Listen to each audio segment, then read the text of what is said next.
And welcome back to Real Talk Sports with Rico. Today, I'll be your host. Today, we're talking about week 8 of the NFL season, talking about the major storylines. Let's start with the Thursday night game between the Rams and the Vikings. The Rams pull off a major upset, winning 30-20. I think the key takeaway is Nakua comes back off the IR, has a great game. And also, too, there's been a lot of trade speculations around Cooper Kupp, but he comes out, he plays well, and it looks like the Rams are going to be all in, I think, for the back half of the season. This is a great start for them. They're 3-1 at home, 3-4 now, and that was a big win against the Vikings. Next up, the Eagles putting up the points, 37-17. A great game from Jalen Hurts, 16 of 20, 236, and a touchdown for him. You start to see the addition of Saquon Barkley, and you see how dangerous this offense can be. Can they keep it rolling? They're 5-2. They're still chasing after the Commanders in that division. Next up, the Ravens and the Browns.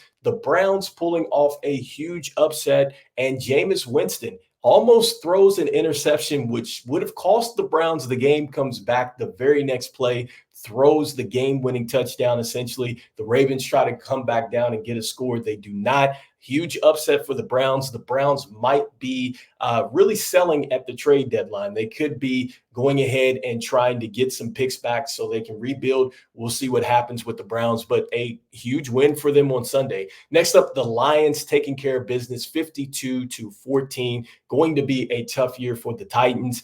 And the Cardinals, they spoil Tua coming back for the Dolphins, getting a game-winning field goal, 28-27, tough loss for the Dolphins. And the Jets, I think this is maybe the upset of the day. If you would have told me that the Jets would be 2-6 right now, really struggling, this has been, I think, one of the bigger stories of the NFL. Aaron Rodgers, 17 of 28, 233, 2 touchdowns.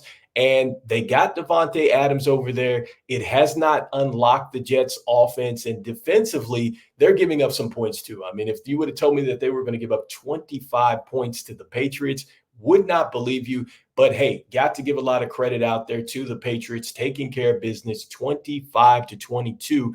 Big home win. Next up, the Atlanta Falcons. Man, 5-3. How about those Falcons? Kirk Cousins, 4 TD passes on the day.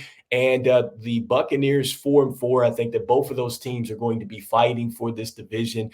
But right now, Kirk Cousins, we see just how hot he can be out there. Can he continue to do that? I don't think the Falcons defense is necessarily that good, which is why I believe a little bit more in the Buccaneers in this division. But they get it done. This is a huge game because this is a divisional game. So the Falcons take care of business. Next up, the Packers and the Jaguars. And so the Packers get the win, but Jordan Love goes out due to a groin injury, and that could be pretty interesting for the Packers in a tough division. They're 6-2. They take care of business against the Jaguars, and they are not a good football team, or the Jaguars. Next up, the Colts and the Texans. And so Texans take care of business in this one, 23-20. The issue is they lose Stephon Diggs. It looks like he went down to a non-contact knee injury. From what I read here this morning, it's looking like it could be something that might be season-ending for them. They already have Nico Collins on the IR, and so I think things are going to get a bit more interesting for the Texans as they're 6-2 in this division. Next up, the Chargers take care of business against the Saints, 26-8. In that one, Saints, they just have a whole bunch of issues across the board. Next up, the Bills and the Seahawks. Bills taking care of business, 31-10. And Josh Allen has played spectacular, 24-34, 283, and 2 touchdowns in this one. But if you would have told me that they were going to lose really all those receivers from last season and really lose some starters on the defensive end too as well and still be this good in this division, would not have believed you. I have to give them a lot of credit out there. 6-2 right now. Next up, the Panthers and the Broncos. This one got a little chippy out there, but the Broncos taking care of business, 5-3, 28-14. I thought that the Broncos were really going to struggle this season, but that defense has gotten a lead. They're making some plays, and Bo Nix has been able to step in as a rookie quarterback, and he's getting things done. He had 3 touchdowns in this one, 284 on the day as far as yards. Kansas City Chiefs 7-0. How about Patrick Mahomes and Travis Kelce getting it done? 10 receptions, 90 yards, and a touchdown there. They beat a lot of teams. Next up, the Bears and the Commanders. Probably the most exciting game of the day, with the Washington Commanders down with 23 seconds left to go. A completed pass got them into a situation where they could throw a Hail Mary. And, well, Jaden Daniels throws a Hail Mary. It gets tipped and it gets knocked into Noah Brown's hands. He's wide open in the end zone. And that's just how it ended. The Washington Commanders win the game. And you could see video where the Bears were taunting the Washington Commanders fans, and it looked like it was over. I must say, I'm looking at this game, being a Commanders fan, I thought it was going to be over. Next thing I know, they complete that pass, and everybody's going wild. So the Commanders get a big win against a tough defense in the NFL. And I think that this number 1 versus number 2 pick definitely lived up to the hype. And I think that Jaden Daniels, man, the legend continues, coming off the rib injury and being able to come out there against this defense and make it happen. 326 and a touchdown in this one. He still had 56 yards, I think, running. So Commanders looking good. They're looking like a team that might be making some noise late in the year. Next up, the 49ers and the Cowboys. And so the 49ers, they needed this one, and I think the Cowboys as well. But the 49ers definitely needed it. 4-4 at this point. I think that George Kittle just went Yahtzees out there on National Tight End Day, and they needed it. There's news now that McCaffrey could be coming back to them, so that's going to be huge. I think that barring any setbacks, they should have McCaffrey back there in the backfield, so that's a big thing for the 49ers.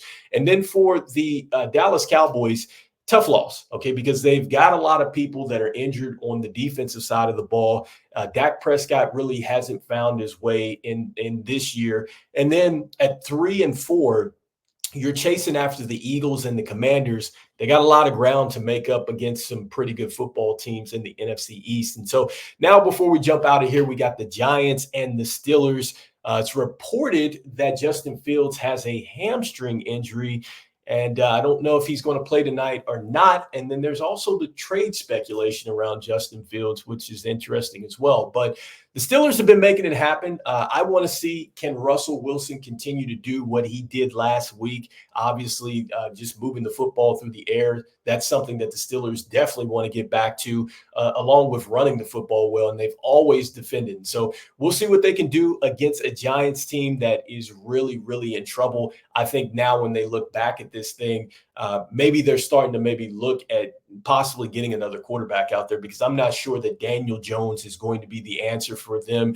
And they definitely shouldn't have let go of Saquon Barkley in the offseason. So anyhow, let me know in the comments what you think about this wild week 8 of NFL action. The next show, we'll be talking about the NBA. We'll be talking about the first couple weeks in the NBA season. I'm going to be talking about some of the key takeaways there, some of these teams and players that have really stood out in the first couple weeks of the NBA season. So until then, this is Real Talk Sports with Rico. You can find me on Spotify. You can also find me on YouTube as well.